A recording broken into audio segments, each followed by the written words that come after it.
সপ্তম শ্রেণীর summer project হাট, যতীন্দ্রনাথ সেনগুপ্ত। হাট কবিতাটির সম্পূর্ণ ব্যাখ্যা রয়েছে। পাঠ্য: হাট কবিতাটি যতীন্দ্রনাথ সেনগুপ্তের জনপ্রিয় কাব্যগ্রন্থ মরীচিকা থেকে গ্রহণ করা হয়েছে। হাট কথাটি গ্রামীণ সংস্কৃতির সঙ্গে অঙ্গাঙ্গিভাবে মিশে আছে। হাট গ্রাম জীবনের প্রতিদিনের চাহিদার অনেকটাই পূরণ করে।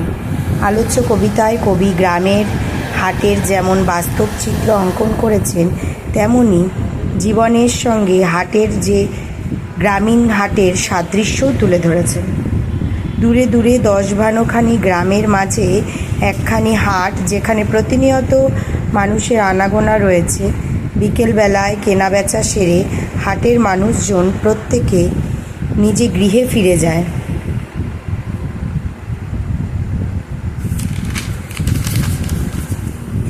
দূরে গ্রামগুলিতে দ্বীপের আলো জ্বলে উঠলেও হাট কিন্তু অন্ধকারেই ডুবে থাকে।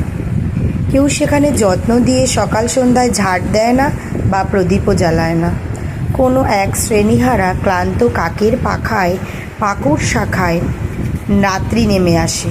পাকুড় শাখায় বাতাস বাধা পেয়ে যেন নদীর দীর্ঘশ্বাস বয়ে যায়। হাটের দোচালা বন্ধ হয়।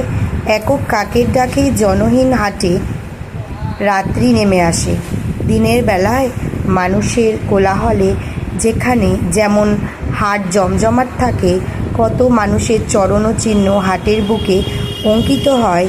কেউ লাভের মুখ দেখে, কেউ আবার খালি হাতে বাড়ি ফেরে।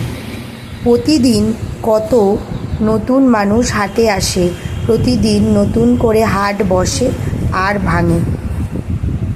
জীবনের হাটেও একই খেলা চলতে থাকে। ভাবের হাটে নতুন প্রজন্মের আগমন ঘটে, আবার অনেকে বিদায় নেন ভবের হাট থেকে।